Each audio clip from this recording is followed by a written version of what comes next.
The academic research, not surprisingly, finds a very strong connection between imposter syndrome and perfectionism.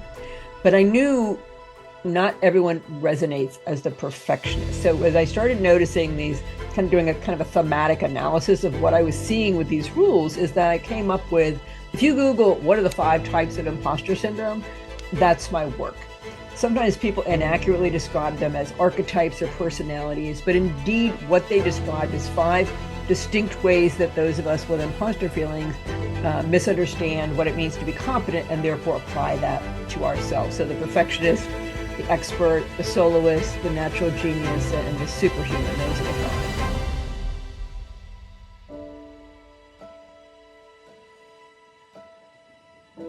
Before we embark on today's conversation, I want to pause for a moment to soak in the immense gratitude I feel for each and every one of you. Week after week, you show up here, lending your hearts, your curiosity, and your presence in this space. What a gift it is to share this journey with you. When I first began these conversations, I had no idea what they would grow into. A tapestry of connection woven together by your stories, your messages, and your reflections. This community is more beautiful than I could have dreamt, and it's all because of you.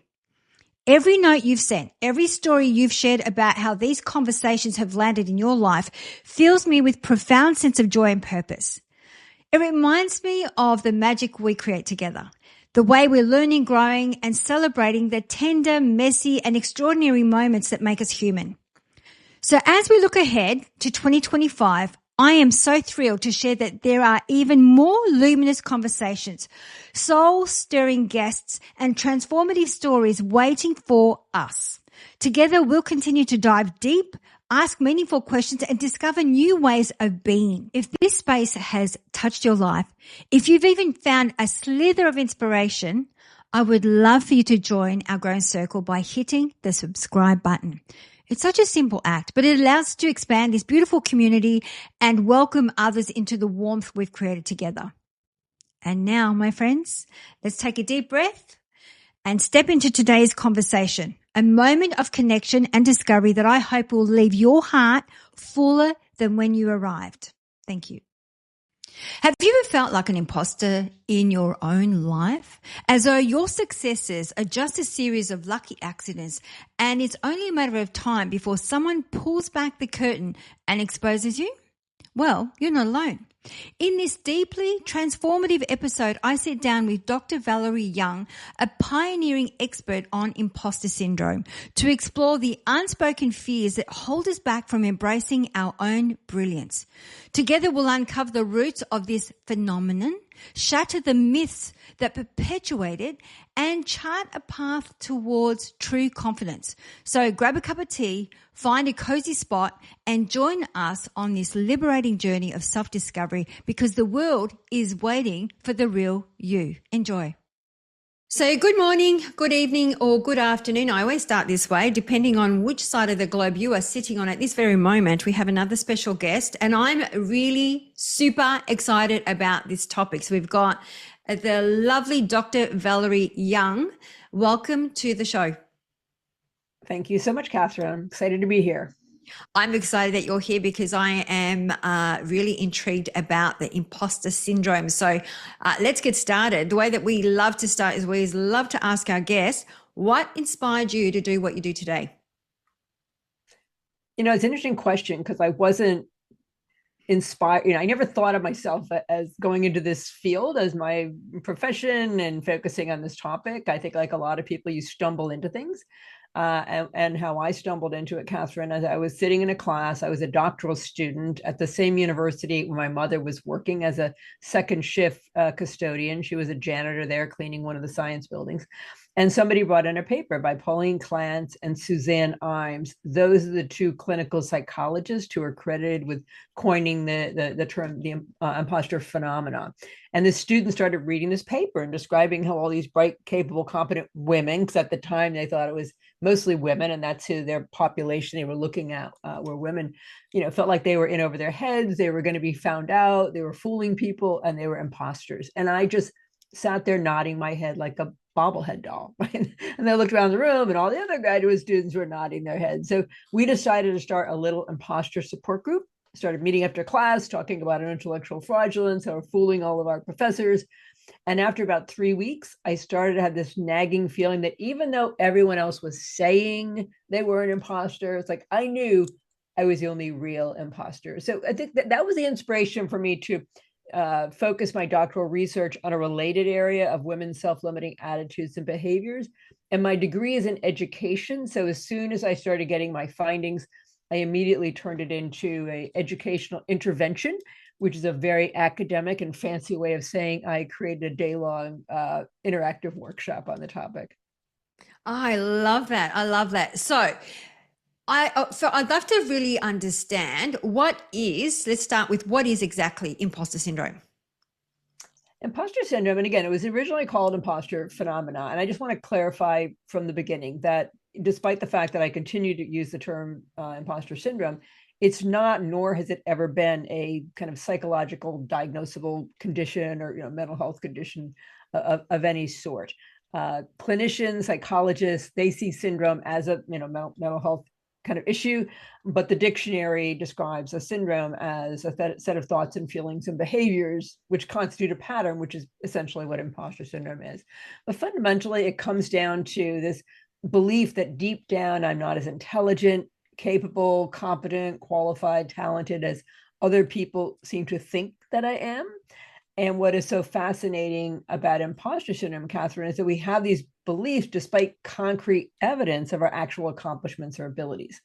But what happens is, whether it's good grades or a promotion or award or whatever that might be, we become very good at explaining them away. I was just lucky, it was just timing. Oh, they just like me. If I can do it, anyone can.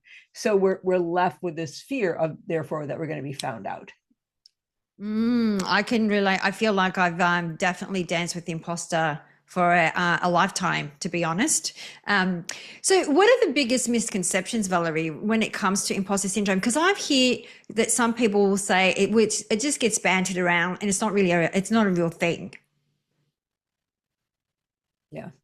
Yeah. It's interesting. Somebody recently said to a friend, they said, oh, it's really just a fad.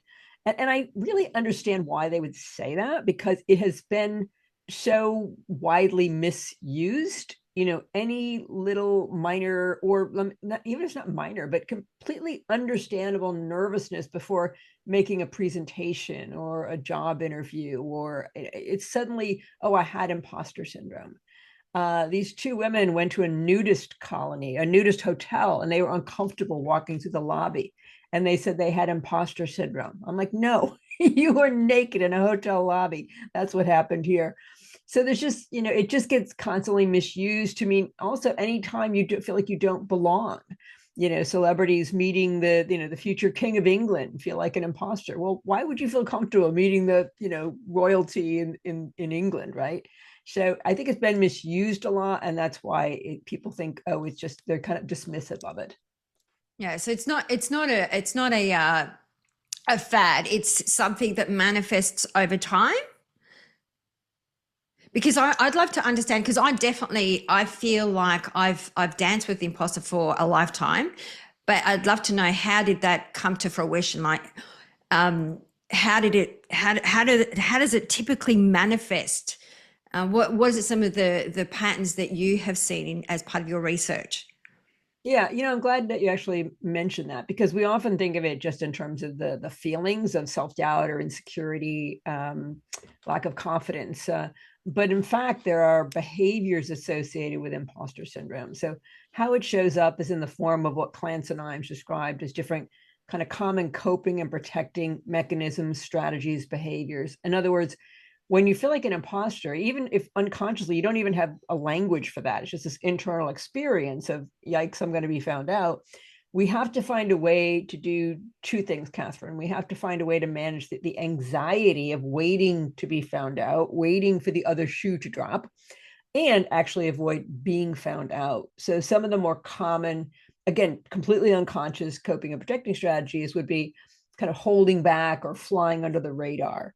So that's the person who doesn't start their business or scale their business, doesn't try to get their art into a gallery, doesn't go for more advanced challenges or opportunities or promotions, doesn't speak up in meetings, ask questions, share ideas.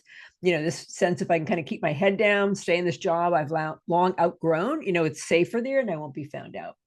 Somebody on the other end of the continuum, their strategy is overworking, over preparing. And I don't mean out of the requirements of the task, but out of the sense, this belief that for everyone else it's easier, but for me, because I'm not as intelligent, so I think I have to work harder to kind of cover up for my supposed ineptness. For other people, it's chronic procrastination. What you see a lot at universities is never starting or finishing, right? The degree, it could be the project, it could be the paper, it could be the book, the business plan, because something's always in progress or progress. See, I'm bilingual. If something's always in progress, then no one can judge you. And there's self-sabotage. I mean, there's other different coping mechanisms, but it does show up in the form of behaviors. So it's not something. So it's not something that we, because I'm thinking about development years. So for example, I know for myself, even though I've danced with Imposter, I did move from one country to another. So I didn't speak the language. I was born in France, came to Australia, and I remember being teased at school and bullied at school. And I wonder whether that had an impact on how I view myself today, whether I'm smart enough, the fear of being found out, which we talked about before we came on the show. So does your development years have a place as part of how this shows up as the imposter? Yeah, I mean, it certainly can for many people, family messages and expectations, matter. If you're the kid who came home with 4 A's and 1 B, and your family's only response was, what's that B doing there? You got a very powerful message that the only thing that's acceptable is perfection. If you didn't get any praise growing up, that can also be problematic. Or maybe you got overpraised. In a situation like yours, we're talking about it's both it happened in childhood, but there's a larger kind of societal element to it, because a sense of belonging fosters confidence. When you walk into a classroom or a meeting or an organization or the executive level, right, at an organization, the more people who look like you, the more confident you feel. But also the more people who sound like you, the more confident you feel. But if you have a strong regional or a working class accent, or you're doing, your work studying or working in another language that's not your first language, then certainly that can contribute to imposter feelings, because let's face it, we all feel smarter in our first language. So I'll just say, I've spoken over 100 universities around the world, including Stanford many times, MIT many times, Oxford University, and the largest group to show up are always the international students, especially on the graduate level, which makes perfect sense to me, because they've got the same pressures everyone else has, but they're doing it in another culture and often in another language. That makes sense. Absolutely makes sense. So what are some of those core beliefs or thought patterns? Because I know you mentioned about I'm not smart enough. And then you were talking about the self-sabotage. I'm sure there'd be inner critic and there'd be a whole raft of things. But what are the common ones that you see, some of those core beliefs or thought patterns? Yeah, I think we often frame them in terms of thought patterns. It never occurred to me until someone wrote up a description of my work, and they wrote how, Yong talks about, battling your inner critic. And I was like, oh, I've never used that language, inner critic. And that's not to say we don't all have one, myself included, right? Where we're beating ourselves up. I look at more broadly, Catherine. I think people who have imposter feelings, and there's many other sources which we can come back to and talk about that, besides family messages and some societal things other than that. But the common denominator between everyone who has imposter feelings is this collective misunderstanding about what it means to be competent. We have these exaggerated, unsustainable, unrealistic expectations, which we can kind of hit them sometimes, right? We all know what it's like to be like, hey, that was pretty good. That was kind of a hot dog, right? Where you feel like you crushed it. And then we all have times when everything kind of falls apart, you can't think, or, it just didn't go well. And if we're not 100% over on that other end of the continuum, we kind of throw ourselves to the, oh my God, I must be an imposter. If I don't know everything, then I know nothing. For example, I've done an exercise with, I was going to elite tens of thousands of people, if not hundreds of thousands of people, where I would originally, back in the day, we used to have time to do like an entire day long training. Nobody wants that anymore. Everybody wants MIC training, right? Give me executive development and 45 minutes. But I would have people first write their own imposter rule book. In other words, if I was really intelligent, capable, competent, I should, or I'd never, or I'd always. I should always be confident. I'd never need any help. I'd always know what I was doing, et cetera, et cetera. I think I wouldn't have to struggle so hard. And then I'd put them in a group and they'd collectively start sharing their rule book. And then we'd put them on flip charts and put them all over the room. And I started noticing patterns. The academic research, not surprisingly, finds a very strong connection between imposter syndrome and perfectionism. But I knew not everyone resonates as the perfectionist. So as I started noticing these, kind of doing a kind of a thematic analysis of what I was seeing with these rules, is that I came up with, if you Google what are the 5 types of imposter syndrome, that's my work. Sometimes people inaccurately describe them as archetypes or personalities, but indeed what they describe is 5 distinct ways that those of us with imposter feelings misunderstand what it means to be competent and therefore apply that to ourselves. So the perfectionist, the expert, the soloist, the natural genius, and the superhuman. Those are the 5. So fundamental, I think that's what the core source. Yeah, I love that. And I have read all those. And for those that are not familiar with those 5, would you like just a high level to kind of describe those archetypes? Sure. Yeah, absolutely. So, and I'm going to say they're not archetypes. So I just want to clarify, they're not personalities, personas. Somebody described them as flavors. I don't even know what that means, but they're ways we think about what it means to be competent. So we all know the perfectionist, right? The person who expects this flawless performance each and every time. 99 out of 100 would feel like failure. Some minor typo and otherwise perfect report, it's a disaster. Forgetting to make some insignificant point in your presentation and you'll beat yourself up endlessly, or if you stumbled over a word or whatever it might be, because you're expecting, to Academy Award winning performance each time. But there's also, you think about the expert being the knowledge version of the perfectionist. So for that person, it's not so much around the quality of their work. It's not that that's not important, but what is most important to them is the quantity of knowledge and information that they know. And in their mind, they can never know enough. So you see this a lot at universities, right? There's one more book to read, one more class to take, one more degree to get. This kind of endless pursuit of the end of knowledge, like, oh, now I'm an expert. You're waiting to wake up one day. Then there's the soloist, as it sounds, the person who thinks it only counts if you do it all by yourself. If you had help, coaching, mentoring, team effort, it doesn't count. You would feel shame if you had to ask for help because you think if you were really competent, you wouldn't need any help. Then there's the natural genius. And, again, there's a lot of misperceptions on the internet, and my work's described inaccurately. So that doesn't mean you are a genius. It doesn't mean you think you're a genius. This describes the person who somehow got it into their head that if they're really intelligent, capable, competent, this wouldn't be this hard, whatever it is, that they're working on. They're defining competence as being based on ease and speed. They expect to just step into a new position and hit the ground running, to pick things up easily the first time they make a presentation, to nail it, whatever it might be.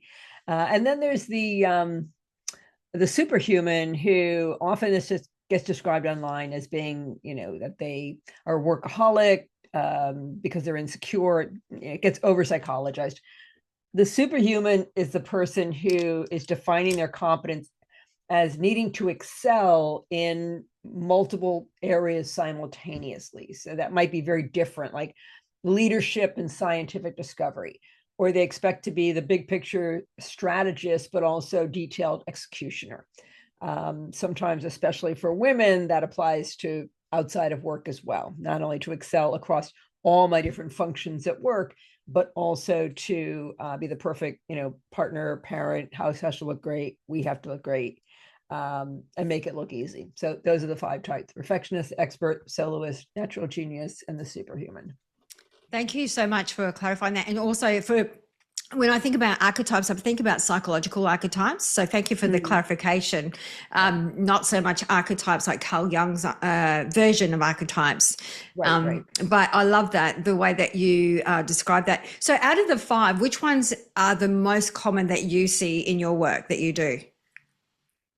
I would think generally it, is skews to perfectionism. Usually if I do a poll as part of my, especially my virtual programs that I do, and it usually be 30-35%, in the perfectionist area. But it's also dependent in some ways on your profession or your field. If you are in a medical field or in any field that involves health and safety, you're going to, it's going to be higher on perfectionism, which we confuse with a healthy drive to excel. But it makes sense you'd have more people for whom, getting it absolutely right, is paramount. If I'm speaking to consultants or coaches, it's going to skew towards the expert because they feel a lot of pressure to have the answers because people are paying them.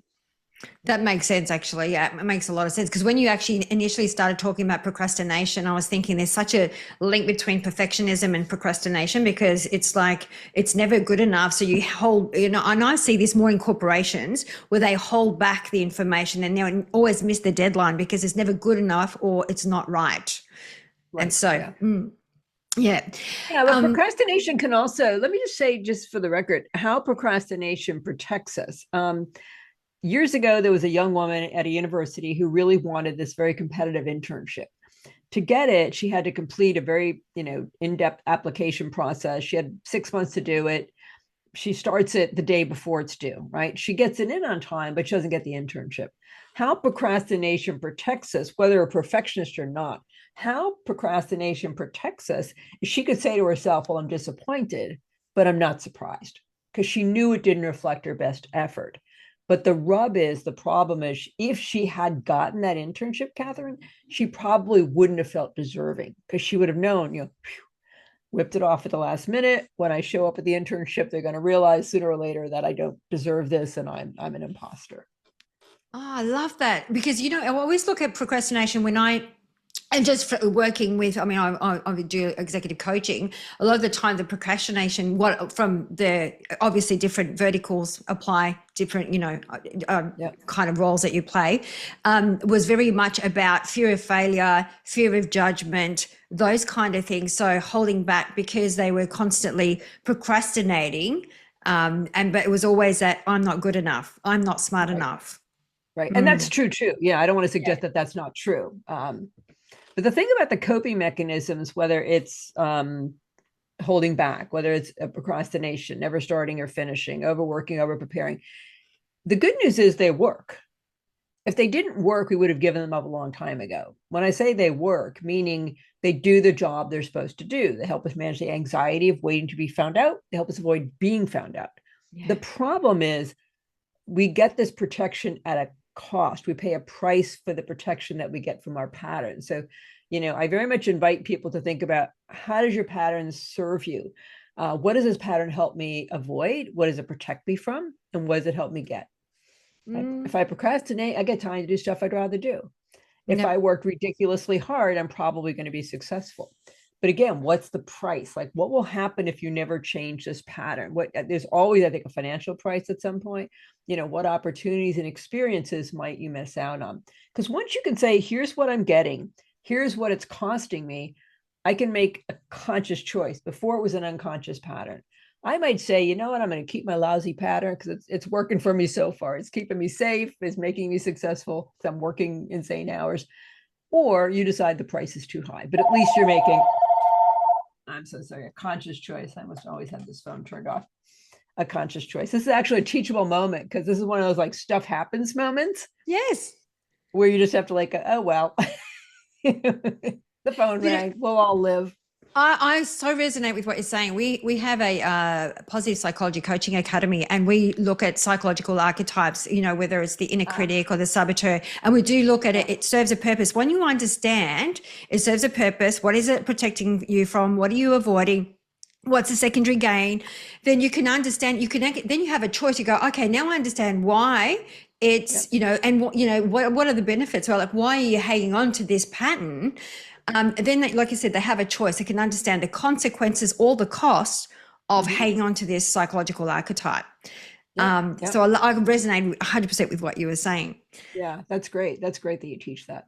And so the other thing too, I was curious is, does it, because from my research, just from my readings and looking into it, I see it tends to be more in these high achievers, but women more so than men. Are you seeing that in your research? Or is it just maybe the stuff that I'm reading is probably more geared towards women?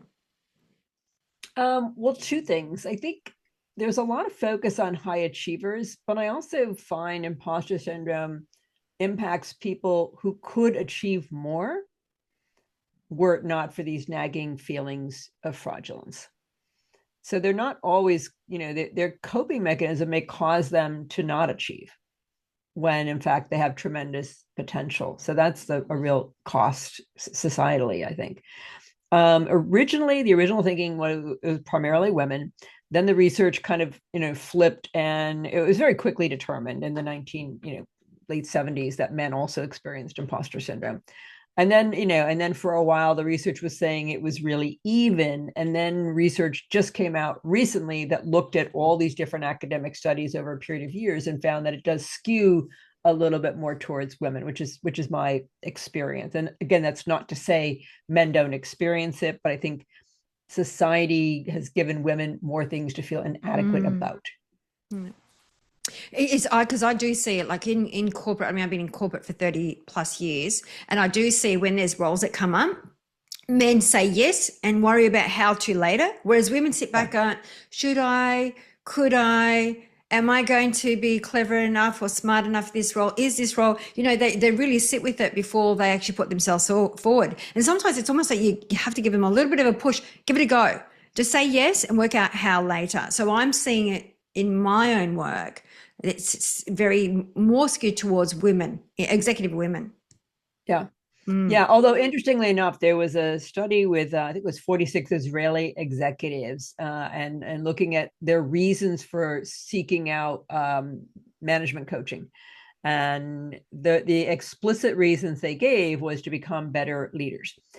Once they got into coaching, but for both men and women, what emerged was two things: one, executive loneliness, right, lonely at the top, and imposter syndrome. So often, that we think the more successful I am, the less like I'll feel like an imposter, but for other people, it could have the opposite effect. That said, I do agree with you, Catherine. I do see, if we're going to generalize, I see a lot more men kind of jumping in and figuring things out as they go. I think women are hyper aware that sometimes, especially if you're in a very male dominated field, that women are being judged by different set of standards as well. So if we do have these hold ourselves to these higher standards and are hesitant sometimes, it's not without reason. Yeah, thank you for sharing that. So, because I'm also thinking it is a very much an unconscious act. And so, how do we become consciously aware that this is playing out? Like, so what would be some of the signs that, apart from, yes, I'm getting in my way, yes, I don't think I'm smart enough or good enough, I'm looking at how do we make it more a conscious thing? Because it is an unconscious act. We just do it without, it's autopilot. We just do it without thinking about it. Yeah. Well, I mean, I think an important step is to just help people understand that there is a name for the feelings, and that alone, on the one hand, you might say, is there anyone on the planet who doesn't know what imposter syndrome is these days? But I still continue to run into people all the time, just in my personal and professional life, who haven't yet heard the term. So just giving people a name for the feelings for a lot of people can be tremendously liberating right there. But I'm also a big fan of helping people to do less personalizing and more contextualizing. And we do that by understanding what I think of as the perfectly good reasons why you or others might have imposter feelings. In my view, I have a very strong point of view, and one part of that is that it's been over psychologized. I mean, clearly it affects our thoughts and feelings and behaviors, But I think we need to sometimes get the view from 20,000 feet and recognize that there's a reason why students, for example, university students, as a segment of the population, have much higher rates of imposter syndrome, right? Their knowledge and intellect is literally being tested day in and day out. For different reasons, imposter syndrome is rampant at universities, which is a culture of critique, and in medicine, which is very much a culture of shaming. And at universities, I don't just mean with students, but also faculty and staff, right? You're surrounded by very highly educated people. Somebody said to me, this is at the University of Michigan. She said, "This is ridiculous. I have a PhD. I shouldn't feel like an imposter." I said, "No, you feel like an imposter because you have a PhD." Right? Now people look at you a certain way, right? They have certain expectations. And there's just many aspects of the academic culture that can fuel self-doubt. The same thing in medical culture. Certain occupations are more susceptible. You see much more higher levels of imposter syndrome in creative fields, actors, writers, singers, who's I think I said authors, but people whose job, is being judged by subjective standards, right? By people whose job title is professional critic, and people in STEM fields, science, technology, engineering, math, very information dense, rapidly changing fields. So organizational culture can play a role. There's situational factors and family reasons, and also very much societal reasons can play into it as well. If I know those, I can do more contextualizing. So if I could give you a quick example, I did a podcast for the British Medical Journal. There was a young medical student who just gotten out of medical school, and we would call them in the US a resident, like 2 or 3 years into her medical practice. And they were on the call with me, and they were lamenting the lack of positive feedback in medicine. In the UK, to graduate from medical school, you take a final exam, and the best you can do is no concern, right? We have no concern about you, which is very British. We have no concern about you. And the point I made is that, that sucks, right? That's terrible. You're working so hard and you just never get any positive feedback. You're only told what you're doing wrong. On the other hand, you didn't know that was the culture you were signing up for when you decided to go into medicine. But now you know that's the culture you're in. When you know that, you can make it less about you and more about the larger context. You can do, again, less personalizing and more contextualizing. So you don't drop out of medical school because you think you're incompetent. It's like, no, we're in a culture of shaming. This is what I have to get used to. Wow, that's so fascinating, because I'm also thinking about the different types of verticals, like, manufacturing, finance, information technology, those kind of things. They would also play a big part depending on what industry you're sitting with. Right. That's Right. really Let me give you an fascinating. example from technology. My veterinarian was having this conversation with me about imposter syndrome recently when I brought my dog in. And he said, somehow he brought up technology. And he said, when you're in technology, if you're a programmer, you're learning an entire new language like every 5 years. He said, I'm a veterinarian. It's not like there's a new dog every 5 years, right? The anatomy of the dog does not change. There's maybe new discoveries and so on, but I don't have to reinvent my whole understanding of what a dog is every 5 years. So that's, I think a good example of contextualizing it by industry. Absolutely, absolutely makes sense, and a lot of industries do that, where they depends on on the industry, where you have to renew your license every 3 years or every 5 years, Right. because it does. With technology, it moves and it changes and it evolves. Yeah. I'm sure there's a lot of our audience watching or listening to this, and would be really interested in finding out, because you were talking about you do these virtual, and I love the fact that you alluded to, like, especially in corporate or executives, it's not about a 1 day workshop. It's like a micro 90-minute, what can we get in 90 minutes to, to have an impact.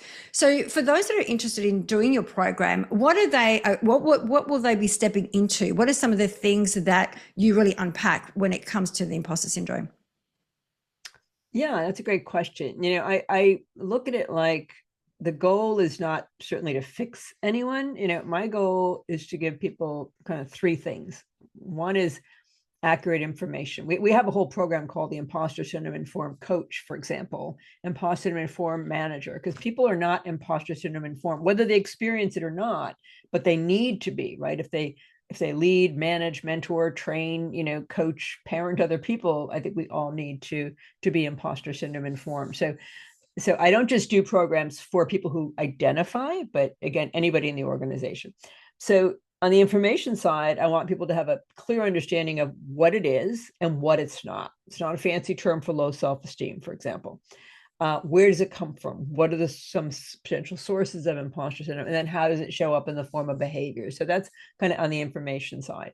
For many people, there's opportunities to get some insight into how might this be showing up in the form of an unconscious pattern in my life. So if it's a little bit longer, if it's like a 90-minute program, they would have an opportunity to do a pattern clarification exercise that we do. And third, I used to work in corporate as well. I'm not an academic. I spent 7 years in a Fortune 100 company. So I'm very into giving people kind of concrete tools that are practical and that are immediately usable. I'm not there to give people a pep talk.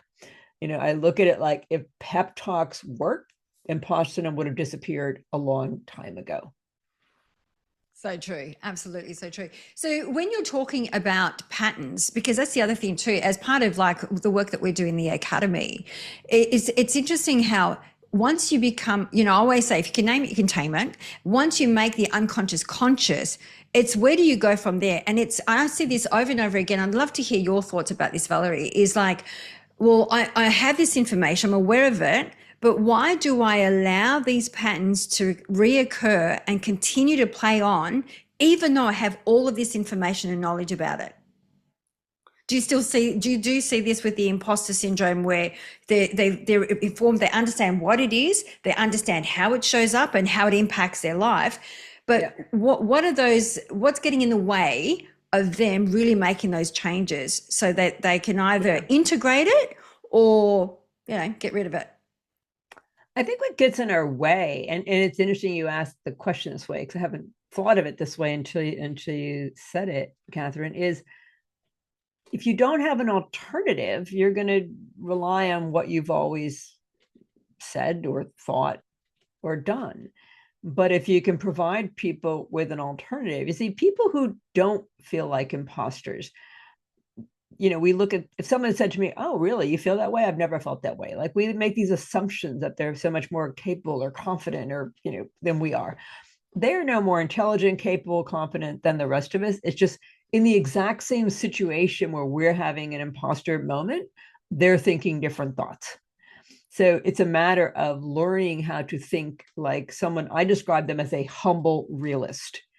And again, it's not about a pep talk, right? You got this and you can do it and you deserve to be here, like all of which is true, but it's not going to move the needle in any lasting way when it comes to imposter syndrome, because humble realists think differently in three very specific areas. Number one, they have a realistic understanding of what it means to be competent. And that doesn't just mean understanding that their strengths. And very often people who write about or speak about or coach about imposter syndrome will recommend that their client or their audience make a list of their accomplishments. And I get it. And I wrote a whole article about, accomplishment lists. And I understand why they do that. The one problem around imposter syndrome is what happens when the person looks down the list and guess what? They really did get a lucky break. They really were in the right place at the right time. They really did land that job because they've got a great personality, right? Which is a valid skill set, by the way, I have to point out to people, or they had a great connection. Those are not excuses for our success. Those are legitimate aspects of, often of people's success. So that's one issue I have with that as a primary kind of strategy. The other issue I have with it in terms of the need to develop a realistic understanding of competence is if we just focus entirely on our strengths, I think we're missing the opportunity to shift how we think about our very real and human limitations and to be okay with those as well. Google has this program called I Am Remarkable. Anybody listening right now could go and sign up to be an I Am Remarkable workshop facilitator. They'll give you the slides and the leader guide. And they developed the program because women, especially internationally, were having trouble talking about their accomplishments in a performance review for cultural reasons, gender related reasons, societal reasons. And so they developed this program called I Am Remarkable. They talk about how it's not bragging if it's true. They have some presentations, but the heart of it is to everyone just takes 5 minutes and you write down all your accomplishments. And then everyone goes around in a circle and says, I am remarkable because, and you say one thing. My feedback to Google, I've worked with them in the US and I've worked with them in Europe. My feedback to my clients is you need to change the name to I am remarkable and some days I suck. Because you are not always going to be remarkable. I'm not always going to be remarkable. And I think it's this huge setup that we're going to be remarkable and a brilliant, a genius, and all these kinds of things when we have good days and bad days. Sometimes we understand, and sometimes we're really struggling. Some things come really easily to us, and some things, we have to like really work hard to get good at or to understand or master something. So I think it again, it's about having this realistic understanding of competence. If you think of it as three circles: a healthy understanding of competence, a healthy response to failure, mistakes, and constructive feedback, which for folks who feel like imposters, constructive feedback, i.e. criticism, what we hear as criticism, just wounds us, right? We let it be more about who we are as a person. Someone says your report was inadequate and we hear, I'm inadequate. Like we have this trick scale, like we're only the negative evidence counts because we can explain away the positive stuff. And then the third area that we're humble realists think differently is they understand that a certain amount of fear and self-doubt is just part of the achievement journey. So they're not striving to feel confident 24/7. They're okay if they're anxious before they walk into the big meeting. They don't see it as a sign that I must not be ready or capable. It's like, no, this is how you feel when you're starting a new job or you have this, high impact kind of activity in front of you. So true. I'm smiling because I run a women in leadership program that I have done for many, many years. And I get them to, because we talk about when they're going through their mid-year review or end of year review, and they say they have a list of 20 great things they did, but one thing where that constructive feedback, they walk out of that room thinking about that one thing, not about the great things. And so we're even to have I call it a brag diary, where you start collecting the things that you did succeed. So when it does come to that mid-year or end of year review, you can actually give yourself some of that feedback. These are where I needed to improve. This is where I probably wasn't my best, but these are the great things I could do. Because I found that was really, even for myself, I find it really hard to talk about the great things that I do, but I'm really good at giving myself constructive feedback. I should have done this better, or I could have done this better, or how could I have improved this? And I do this all the time as a way to improve. But I love the fact that I am remarkable and some days I suck, because it's true. Otherwise, you're setting yourself up for failure if you think that you're going to have remarkable days and great days every single day, which is impossible to live up to. Yeah, we can't all be living our best life, constantly. And when it comes to constructive feedback, I gave a talk at NASA to a couple of hundred, engineers and scientists. And afterwards, this young woman came up. She was an engineer, and she was talking to me about having her performance review. And her boss told her 5 or 6 areas where she excelled. And she said, is there any place I could improve? And I said, that's great. That's exactly what you should be asking. And she said, yes, but then he criticized me and I was depressed for weeks. I said, do you mind if I asked what the criticism was? And she said, no, he said, I could have delegated more on my last project. I said, that wasn't criticism. That was information. He sees you operating at a higher level. So I think we need to fundamentally shift our thinking about the value of feedback. When you're a humble realist, if your manager told you 20 things you did well, you need to be saying you should walk out of there disappointed because you didn't get any information on how you can improve and grow. So I think, if somebody compliments us, we should get in the habit of saying, thank you so much. What's one thing I could have done even better? It's kind of like, who do you want as your tennis coach? Someone who says, well, I know Catherine's holding the racket wrong, but I don't want to make her feel bad. So I'm not going to say anything, right? Or do you want somebody who's going to give you good information to help you improve and get better? I'm very much, I like it straight and I like to be told as it is. It's really interesting when you talk about feedback. I see this as well. There is a lot of individuals that hold back from having those courageous conversations or giving the feedback for multiple reasons. I don't want to be the bad person. I don't want to upset them. I don't want them to think bad of me, whatever that may be. And so rather than have that conversation, they will move that problem into a different department or even a different, a completely different brand within the organization, rather than have that feedback conversation. And then when, let's say, an executive is then asked to leave an organization and they actually get the feedback, they were like, "Oh, I'm surprised no one ever gave me that feedback." So I find that this is an obstacle I see, or a hurdle that most people face. What are your thoughts, Valerie? Do you see that I in your work? agree.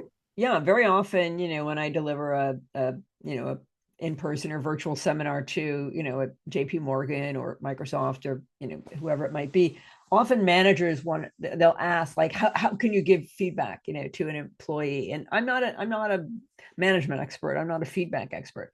I suggest that they step back and have a larger conversation with their team about the value of feedback and the purpose of feedback, and to kind of start there. So it's less about the individual and really helping to create a culture where people are hungry for information about how they can improve and get better.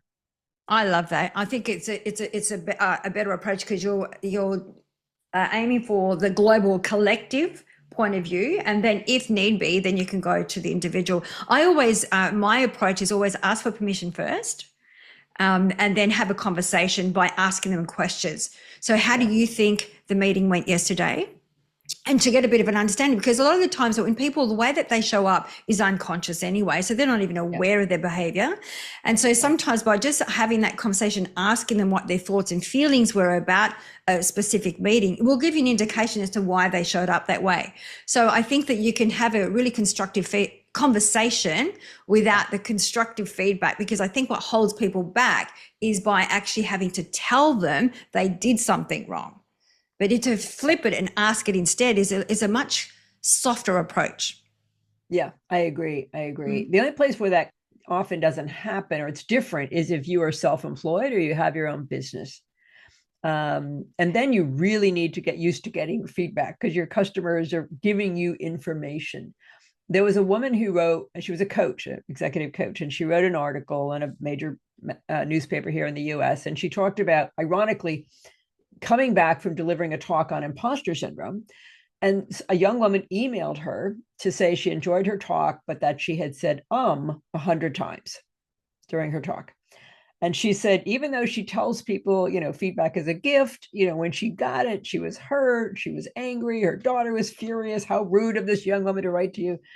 And she said, I thought about it and then I had a different emotion. Now, I thought the emotion she was going to say was gratitude, but it was like almost like pity for this young woman. Didn't realize that, to your point, yes, the best feedback is asked for, but when you're self-employed and you've got an audience, you can't always ask them, right? This woman volunteered.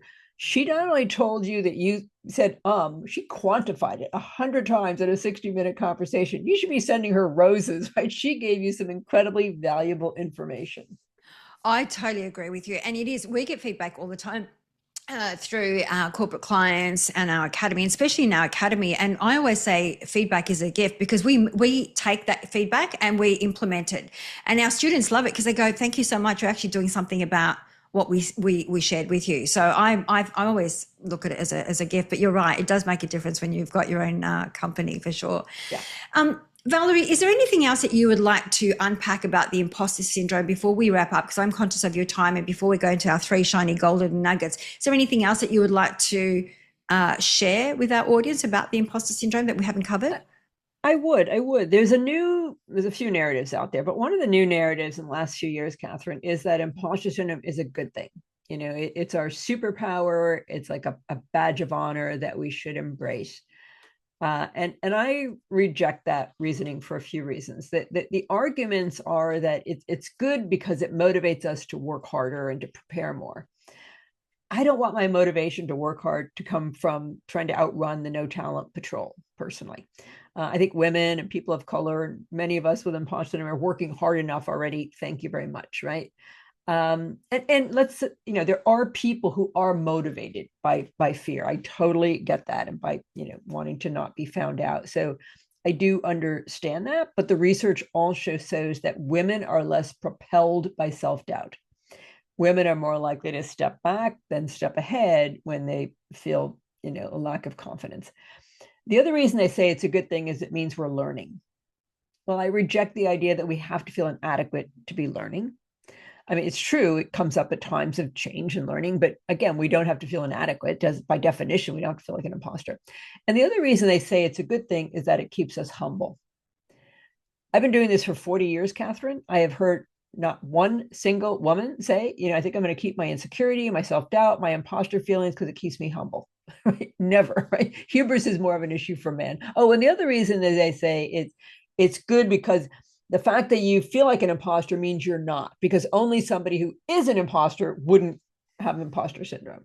And so what that presents us with is like this choice, right? You can be an arrogant jerk or you can keep your imposter syndrome. And I think it's a false choice. I think a healthier choice is to unlearn imposter syndrome by learning how to become and think like a humble realist. Or my mantra is the only way to stop feeling like an imposter is to stop thinking like an imposter. Yeah, I love that. And the other thing too, I was thinking of too, is like, I don't know how it could be good for you because I've been dancing with imposter and I've had 2 burnouts because of I'm constantly overextending in certain areas of my work because of exactly of the imposter. So I don't see how it could make me more humble or is a good thing for me at all. Well, interestingly, I started kind of digging into like, where did this come from? And I know it's in Adam Grant's book. He's an organizational psychologist out of Wharton, and that's very much his approach and others. And I realized that as more men entered what had been for decades kind of a primarily female conversation, it got rebranded as a positive, which often happens in these situations. So I think it's you see it much more amongst men talking about that, but it's also a lot of coaches and other people are now talking about it being your superpower. And I also reject it because they're only focusing on quote unquote high achievers. I'm seeing the first year engineering student at a university who's getting ready to drop out because they don't think they can do it.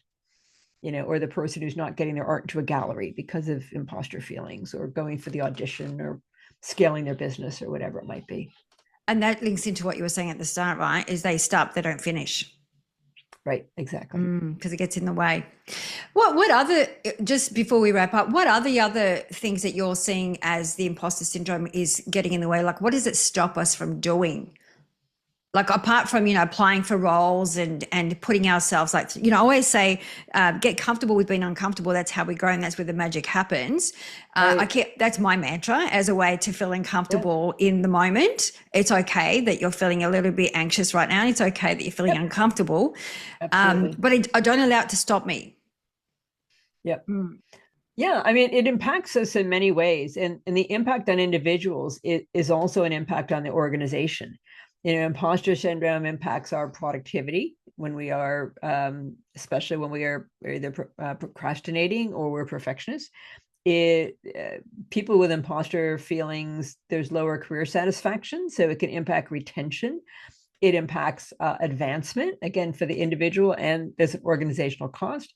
Innovation, if people aren't sharing ideas and speaking up, that there's that kind of leak in that idea pool and innovation pool in the organization, and it can affect health and wellness, to your point, in terms of, burnout that can happen. So it's costly all down the line, I think. I love that. Absolutely love it. I think every organization should really look into it as a must, I think, because I think you find that always, a lot of organizations are always looking at how do I increase my productivity? How do I increase my engagement? How do I increase my innovation?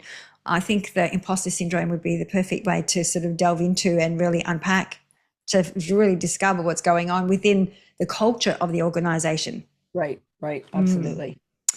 So, Valerie, it is that time where we're going to share our 3 shiny golden nuggets with our audience. So, what would be those 3 shiny golden nuggets that you would like to share with our audience today?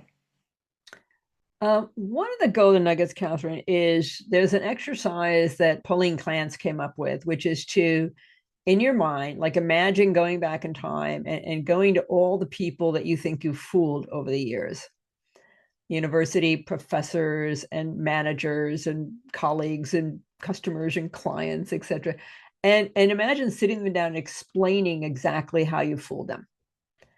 And because when you think about it, there's a certain amount of arrogance to the imposter syndrome. Because what we're really saying is other people are so stupid, they don't realize we're incompetent. Right? And how much better would it sound, if you said to me, I really enjoyed this podcast. That was good, Valerie. If I said to you, oh, really, Catherine? Wow. I mean, have you ever done a podcast before? Do you get out of the house much or what? Like how arrogant and absurd would that sound, right? Instead of just saying, thank you. So I think that that's a really helpful exercise. Another point I want to make is, this is not all about you, right? That little voice when we think about stepping up or challenging ourselves or going after our dreams, there's that little voice that often says, like, who do you think you are? Who do you think you are? I encourage people to change the question to, who do you think you are to not go after your dream or to pursue whatever that goal is, right? Because you have gifts and talents and contributions to make, and we all have a contribution to make to our, whether it's our workplace or our community or our family. And when we hold back or we burn out, we play small, truly, I think everybody loses when bright people play small. And the third one is that I don't care how much someone feels like an imposter. I believe that even they know deep down that they're no imposter. And I can prove it, or at least the researchers at Wake Forest University can prove it. They took a group of students who tested high for imposter feelings. And they said, how do you think you're going to do on this exam coming up? When the students were told that no one would see the results, secretly, they felt pretty confident. But when they said we're going to post the results, they lowered their expectations for how well they would do. The researchers dubbed them phony imposters. I respectfully disagree. I think what they really uncovered is the flip side of imposter syndrome, which is that deep down, we know we can do just about anything we set our mind to. Not anything. I'm not going to play professional basketball, right? But we know we have everything we need to achieve the majority of the goals that we set for ourselves in life. Not quickly, not easily, not perfectly, not without setbacks or struggle or adversity, but we know we can do it. I just think that debris of imposter thinking about competence and failure and confidence get in our way. Oh, wow. I love all three of them. Thank you so much, Valerie, for sharing those three shiny golden nuggets. We will have all the links in the show notes. Where do you hang out the most? Probably LinkedIn. LinkedIn. Okay, amazing, amazing. I just want to say, Valerie, thank you so much. We haven't unpacked this topic, and we've been doing the podcast for 9 years. So I know everyone's going to get very revved up and very excited about this. So thank you so much for coming on the show, sharing your wealth of wisdom, and thank you for your time and your energy. Thank you for having me, Catherine. Thank you.